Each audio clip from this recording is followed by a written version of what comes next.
இங்க செந்தில் மீனா வீட்டுக்கு வந்த கையோட முக்கியமா பாண்டியன் பிரச்சனையா ஆரம்பிக்கிறாங்க. ஏண்டா உனக்கு ஃபோன் எத்தனை தடவை பண்றது? ஃபோன் எடுத்து பேசிட்டு இருந்த நீ அதுக்கப்புறம் ஃபோனே ஆஃப் பண்ணி வச்சுட்டு எங்க போனீங்க ரெண்டு பேரும் சொல்லி கேட்க இங்க ஒருத்தர் மாத்தி ஒருத்தர் முழிக்கிறாங்க. அப்போ தங்கமயில நின்றுட்டு இருக்க தங்கமயில கோமதி ராஜி ரெண்டு பேரும் பார்க்க தங்கமயில் தலை குனிஞ்சு நிக்கிறாங்க. அப்போ பாண்டியன் திரும்பவும் கேட்குறாங்க, உன்கிட்ட ஒரு வேலையை சொன்னா அதை முடிக்காம கிளம்பி வரக்கூடாதுன்னு சொன்னேன். ஆனா அந்த வேலையையும் முடிக்கல. இப்போ ரெண்டு பேரும் கிளம்பி இங்க வீட்டுக்கும் வந்துட்டீங்க. இப்போ அந்த வேலையை யாரடா பாக்குறது? உன்னை எதுக்காக நான் சென்னைக்கு அனுப்பி வச்சேன்? இந்த வேலையை பார்க்கறதுக்கு தான் அனுப்பி வச்சேன்னு சொல்ல அது வந்துப்பா அது இல்லைப்பான்னு சொல்லி இங்க பாண்டியன் முன்னாடி செந்தில் இழுத்துட்டே இருக்க இங்க மீனாவுக்கு ஒன்றும் புரியலை. ஏன்னா ஃபோனை ஆஃப் பண்ணி வச்சது இந்த விஷயமே மீனாவுக்கு தெரியாது. மீனா ரொம்ப அதிர்ச்சியா செந்திலை பார்க்குறாங்க. அது இல்லை மீனா, நீ வேற போகணும்னு சொல்லிட்டு இருந்தல அதனாலதான்ற மாதிரி பார்க்குறாங்க. ஆனால் மீனா வந்துட்டு பாண்டியனை பார்க்க பாண்டியன் கண்டபடி திட்ட ஆரம்பிக்கிறாங்க செந்திலை.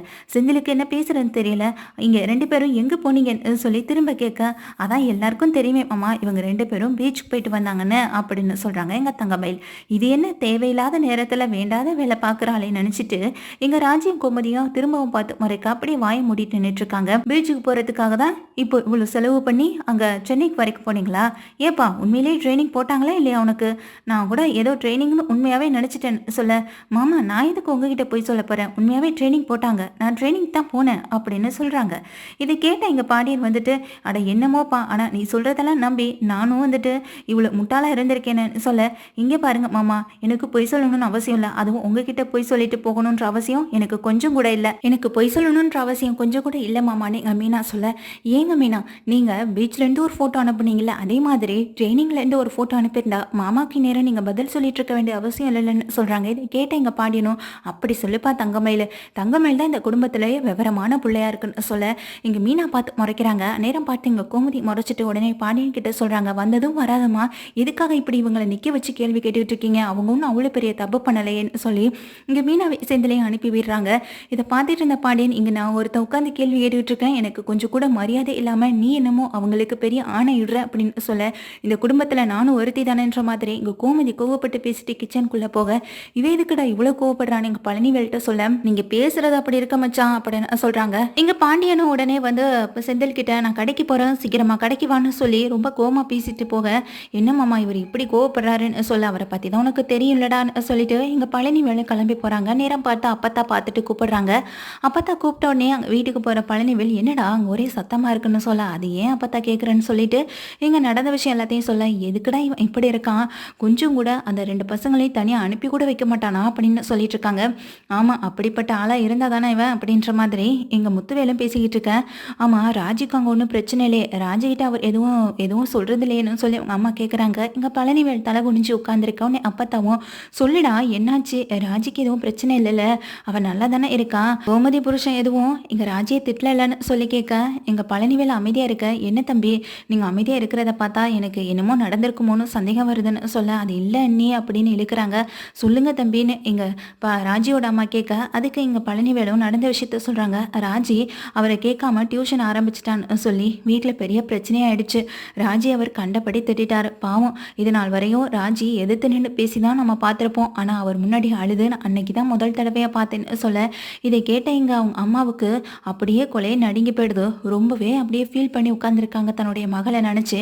அவள் அவங்க போய் நல்லா இருப்பான்னு நினச்சா, ஆனால் அங்கே கஷ்டப்படுறாளா தம்பின்னு சொல்லி கேட்க, நீங்கள் அப்படியெல்லாம் நினைக்காதீங்க நீ, அந்த குடும்பத்தில் எல்லாருமே அவள் நல்லா தான் பார்த்துக்கிறாங்க. ஏன் கோமதி அக்கா, அப்புறம் கதிர், மீனா எல்லாருமே ராஜிக்கிட்ட நல்ல விதமாக பழகுறாங்க. என்ன ராஜி ஒரு வார்த்தை மாமாட்ட கேட்டுட்டு பண்ணிருக்கலாம், கேட்காம பண்ணதுனால தான் அவர் ரொம்ப கோவப்பட்டு திட்டாருன்னு சொல்ல, இங்கே முத்துவேலுடைய மனசும் தாங்கவே இல்லை. என்னதான் தன்னுடைய மகளை வந்து வெறுத்து ஒதுக்குற மாதிரி இருந்தாலும், காதல் கல்யாணம் பண்ணிட்டு போயிட்டான்னு ஒரு கஷ்டம் இருந்தாலும், இங்கே தன்னுடைய மகள் அவன் திட்டுறான்னு சொல்லி கேள்விப்பட்டதுமே இங்கே அவரால் தாங்கிக்க முடியல. உடனே கேள்வி கேட்குறாங்க எங்கள் பழனிவேல் கிட்ட, ஏன் ராஜி டியூஷன் வைக்கிறதுனால அந்த ஆளுக்கு என்ன பிரச்சனையான்னு சொல்லி கேட்க, எங்கள் சக்திவேல் ரொம்ப ஆச்சரியமாக பார்க்குறாங்க முத்துவேலை. என்ன ராஜிக்காக பேசுகிறாரே நினச்சிட்டு பார்க்க, அதுக்கு முத்துவேலும் பழனிவேலை பார்த்து கேட்டுட்டே இருக்காங்க. அண்ணன் நீ அண்ணன் என்னட்டு கேள்வி கேட்குறேன்னு சொல்லி பழனிவேல் கேட்டதுமே முத்துவேல் அமைதியாகிடுறாங்க. என்ன இருந்தாலும் பெத்த பிள்ளைல அந்த பாசம் இருக்கத்தானே செய்யணும் அப்பத்தாவும் சொல்ல, இங்கே உடனே பழனிவேல் சொல்கிறாங்க, மச்சானுக்கு ராஜி டியூஷன் வைக்கிறதுலாம் பிரச்சனை இல்லை, அவள் இங்கே வீட்டுக்கு முன்னாடி டியூஷன் வச்சு எடுக்க போய் அதை நீங்கள் 4 பேர் பார்க்கும்போது நீங்களும் அவரை பற்றி தப்பாக பேசுவீங்கன்னு அவருக்கு ஒரு எண்ணம், அதனால தான் சொல்ல, அவர் நினைக்கிறதும் நியாயம் தானேன்னு இங்கே ராஜியோட சித்தியும் சொல்கிறாங்க. இப்படி எல்லாரும் ஆளாளுக்கு மாற்றி பேசிக்கிட்டு இருந்தாலும் இங்க முத்துவேலுக்கு தன்னுடைய மகளை பத்தின எண்ணம் தான் ஓடிட்டு இருக்கு. அவ ரொம்ப தைரியமான பொண்ணு, எதுக்காகவும் அழுக மாட்டா. அவ கல்யாணம் பண்ணிட்டு போனது எனக்கு பிடிக்கலனாலும் என்ன இருந்தாலும் என் பொண்ணை மத்தவங்க யாரோ திட்டுறாங்கன்னு சொல்லி கேட்கும்போது என் மனசு என்னால தாங்கிக்க முடியலைன்னு நினைச்சிட்டு இருந்துட்டு இருக்காரு. எங்க பழனி விழுவ சரிக்கா நான் சரி அண்ணி நான் கடைக்கு கிளம்புறேன், லேட்டா போனாலும் அங்க அவரு ருத்ர தாண்டவம் ஆட ஆரம்பிச்சிருவாருன்னு சொல்லிட்டு இங்க கிளம்பி போக இவனுக்கெல்லாம் அவர் தான் செட் ஆவார், இல்லைன்னா இவெல்லாம் அடங்கி இருப்பானான்னு எங்க அப்பத்தாவும் போற பழனி வேலை பார்த்து நகைச்சுவையா பேசிக்கிட்டு இருக்காங்க. எங்க அப்பத்தாவும் அங்க போற பழனி வேலை பார்த்து பேசிட்டு இருக்க பழனி வேலை கடைக்கு கிளம்பி போயிடுறாங்க. ஆனா எங்க ராஜியோட அம்மாவுக்கும் அவங்க அப்பாவுக்கும் மனசே சரியில்லை.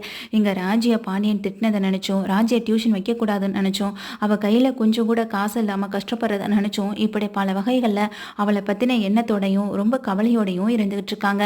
இப்போ சக்திவேலுக்கு புதுசா ஒரு எண்ணம் வேற வந்துடுச்சு. எங்க இவங்க ராஜி பக்கம் விழுந்துருவாங்களோன்ற ஒரு எண்ணத்துல எங்க முத்துவேல்கிட்ட கேட்க, அதெல்லாம் ஒண்ணும் இல்லடா, ஏதோ ஒரு சின்ன ஒரு பாசம் என்னையும் தாண்டி வெளிப்பட்டுடுச்சுன்னு சொல்லிட்டு அங்கிருந்து கிளம்பி போக இங்க சக்திவேலும் அமைதியா இருக்காங்க. சரி நான் சொன்ன வேலையை முடிச்சுட்டு வந்துருன்னு இங்க சக்திவேலையும் வெளியில அனுப்பி வச்சிடறாங்க.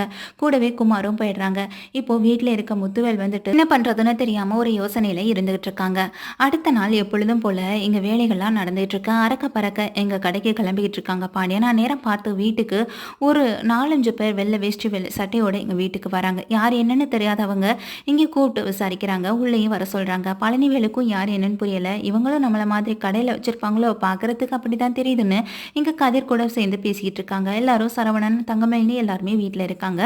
வந்தவங்க இங்க பாண்டியன் கிட்ட சொல்றாங்க, என்ன விஷயமா வந்திருக்கீங்கன்னு இங்க பாண்டியன் கேட்க வந்தவங்களும் சொல்றாங்க, நாங்க இங்க பக்கத்துல ஒரு தெரு தள்ளி ஏழை பசங்களுக்கு படிப்பு சொல்லி கொடுக்கறதுக்காக டியூஷன் ஒன்று ஆரம்பிச்சிருக்கோன்னு சொல்ல, இது கேட்ட பாண்டியன் என்ன டியூஷன் அப்படின்னு கேட்குறாங்க. ஆமாம், ஒரு படிக்க முடியாத பசங்களும் கஷ்டப்படுற பசங்களுக்கும் சொல்லி கொடுக்கறதுக்காக நாங்கள் இலவசமாக டியூஷன் ஆரம்பிச்சிருக்கோன்னு சொல்கிறாங்க.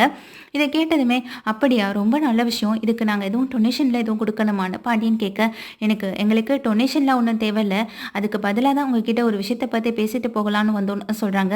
என்ன விஷயம்னு சொல்லி இங்கே பாண்டியனும் கேட்குறாங்க. அதுக்கு வந்தவங்களும், இல்லை இந்த வீட்டில் உங்கள் வீட்டு மருமக பொண்ணு டியூஷன் எடுக்கிறதா கேள்விப்பட்டோன்னு சொல்ல, இல்லையே அப்படி யாரும் எடுக்கிறது இல்லையேன்னு சொல்கிறாங்க. இல்லை ஒரே ஒரு நாள் டியூஷன் வச்சதாகவும் அதுக்கப்புறமா டியூஷனை எடுத்ததாகவும் சொல்லிக்கிட்டாங்க, அதுதான் கேட்டுட்டு போகலான்னு வந்தோம். அந்த பொண்ணை எங்களுக்கு படிப்பு சொல்லிக் கொடுக்க அனுப்பி வைக்க முடியுமா, பசங்களுக்கு அவங்களும் வந்து படிப்பு சொல்லி கொடுத்தாங்கன்னா ரொம்ப உதவியாக இருக்கும் அப்படின்னு சொல்லி கேட்குறாங்க. ஒரு நாள் தானே ராஜி டியூஷன் வச்சா, அதுக்கு எப்படி இவங்களுக்கு தெரியும், இவங்க உடனே தேடி வந்துட்டாங்களேன்னு எங்கள் தங்கமையிலும் நின்றுட்டு இருக்க, அது எப்படி உங்களுக்கு தெரியும், ராஜி ஒரு நாள் தானே டியூஷன் வச்சான்னு நேரடியாகவே கேட்டுறாங்க.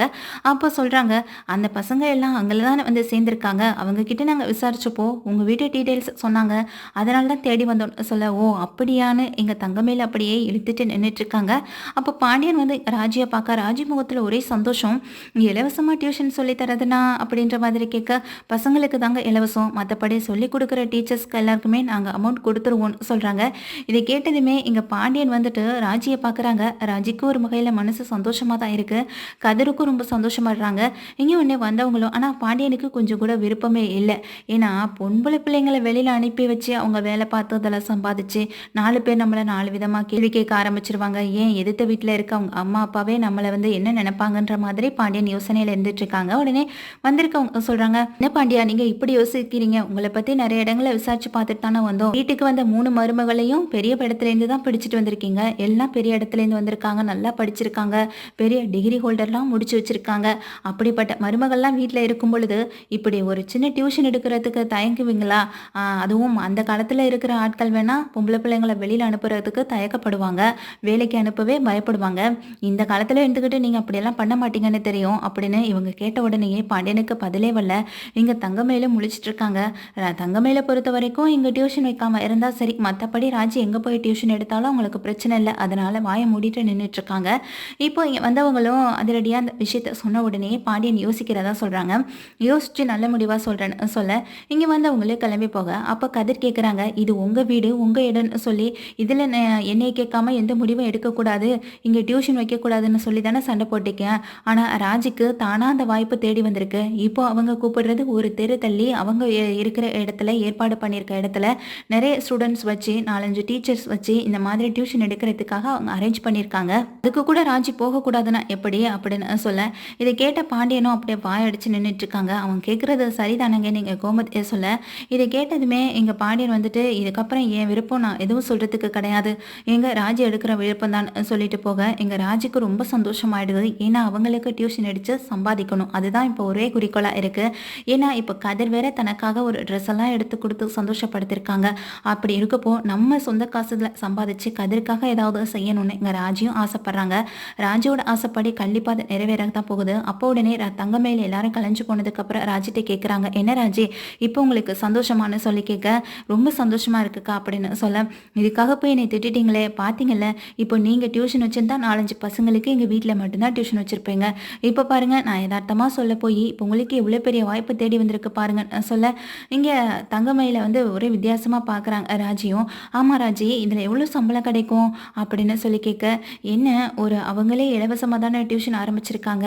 போய் பார்த்தா தான்க்கா தெரியும்னு" சொல்ல, "சரி, மாச சம்பளத்துல என்ன பண்ண போறீங்கன்னு?" சொல்லி கேட்க, "இன்னும் நான் வேலைக்கே போகல. அதுக்குள்ள மாச சம்பளத்துல என்ன பண்ண போறதா கேட்குறீங்களேன்னு" சொல்லி கேட்க, "சொல்லுங்க ராஜி, தெரிஞ்சுக்கலான்னு தான் கேட்டேன்னு" தங்கமயில் சொல்ல, "நான் வேற என்ன பண்ணுவேன்? கதிருக்கு பிடிச்சதா, அவங்களுக்கு பிடிச்ச ட்ரெஸ்ஸா நான் வாங்கி கொடுக்கணும்னு இருக்கேன். அதை விட பெட்டரான ஒரு சர்ப்ரைஸான கிஃப்ட்டையும் நான் அவனுக்கு கொடுக்க போறேன்னு" சொல்ல, "ஓ அப்படியா, சரின்னு" சொல்லிட்டு இங்க ராஜியும் கிளம்பி போக, அதை பார்த்துட்டு நின்றுட்டு இருக்காங்க தங்கமயில். நல்லா படிச்சா நல்ல வேலைக்கு போகலாம், கை நிறைய சம்பாதிக்கலாம், இப்போ அவங்க பிடிச்ச ஹஸ்பண்டுக்கு பிடிச்ச மாதிரி வாங்கி கொடுக்கலாம். ஆனா இப்போ நான் படிக்கவும் இல்லை, வேலைக்கும் போகல, இப்போ வீட்டில் இருக்கேன், இப்போ என் கையிலையும் காசு இருக்கணுமே, நான் என்ன பண்றது அப்படின்ற மாதிரியான யோசனையில தங்கமேல் ரொம்ப கில்ட்டியா ஃபீல் பண்ணிட்டு நின்றுட்டு இருக்காங்க. அதே போல அங்க முத்துவேல் வந்துட்டு இங்கேருந்து வீட்டுக்குள்ளேருந்து வெளியில போனவங்கள பார்த்து கையசிக்க, அவங்களும் நல்லா சிரிச்சுட்டு எல்லாம் சரி அப்படி ஓகேன்ற மாதிரி தலையாட்டிட்டு போறாங்க. இதுக்கப்புறம் தான் முத்துவேல் உள்ளே போறாங்க. என்னடா நடக்குது இங்கன்னு எங்க அப்பத்தா முத்துவேல்கிட்ட கேட்க, அதெல்லாம் ஒன்றும் இல்லைம்மான்னு சொல்லிட்டு போக, எங்க அப்பத்தாவுக்கு ஒண்ணுமே புரியல. உள்ள போற முத்துவேல் கிட்ட அங்க ராஜியோட அம்மா கேட்குறாங்க, "என்னங்க, என்ன நடக்குதுங்க? உண்மையை சொல்லுங்க" அப்படின்னு சொல்லி கேட்க, "அது ஒன்றும் இல்லை" அப்படின்னு சொல்லி திரும்ப மடையடிச்சு பேசினாலும் அவங்க கேள்வி கேட்க ஆரம்பிக்கிறாங்க. அதுக்கப்புறம் பதில உண்மையை சொல்லிடுறாங்க. "நான் அனுப்பி வச்சவங்க தான் இவங்க. நேரடியாக போய் கேட்டா இந்த பாண்டியன் தாட்டு போட்டுன்னு ஆட்டம் ஆடுவான். அப்புறம் என் பொண்ணை கடைசி வரைக்கும் அவனுக்கு கீழே இருக்கிற மாதிரியும் அவங்கிட்ட கையேந்தி நிற்கிற மாதிரியும் என்ன அவமானப்படுத்த நினச்சி என் பொண்ணை பழி வாங்குவான். இதெல்லாம் பார்த்துட்டு நான் சும்மா இருக்கணுமா என்ன? அதுக்காக தான் நான் இப்படிப்பட்ட ஆட்களை ஏற்பாடு பண்ணி அங்கே அனுப்பியும் வச்சேன். இப்போ அந்த டியூஷன் சென்டர் என் தலைமையில், அந்த டியூஷன் சென்டர் நடக்கிறதே என்னோட தலைமையில தான். ஃப்ரீயாக பசங்களுக்கு படிப்பு சொல்லிக் கொடுக்க போகிறாங்க, அதுக்கு பணம் நான் கொடுக்க போகிறேன், அவ்வளவுதான். இதை தலைமை தாங்கி நடத்துறது இவங்களா இருந்துட்டு போகட்டும், ராஜிக்கு அது மட்டும்தான் தெரியணும் அப்படின்னு சொல்ல, என்ன இருந்தாலும் பொண்ணு பாசம் விட்டு போகலைன்னு அவங்க அம்மாவும் சொல்லி கேட்டுக்கிட்டு இருக்காங்க. எங்கள் அப்பத்தாவுக்கு ரொம்ப சந்தோஷம். ராஜிக்காக இவன் இப்படி ஒரு முடிவெடுத்து பண்ணதை நினச்சி எங்கள் அப்பத்தாவும் ரொம்ப சந்தோஷப்படுறாங்க. அதே நேரம் முத்துவேலும் வந்துட்டு இனிமே எங்கள் ராஜியை வந்துட்டு அவனுக்கு கீழே அடிபணிஞ்சு நடக்க விடவே கூடாது. அவனுக்கு முன்னாடி ராஜி எப்பயுமே கெத்தாக தான் இருக்கணும். இந்த பாண்டியனை நான் என்ன பண்றேன் பாரு அப்படின்ற மாதிரி எங்க முத்துவேல் மனசுலயே நினைச்சிட்டு இருக்காங்க.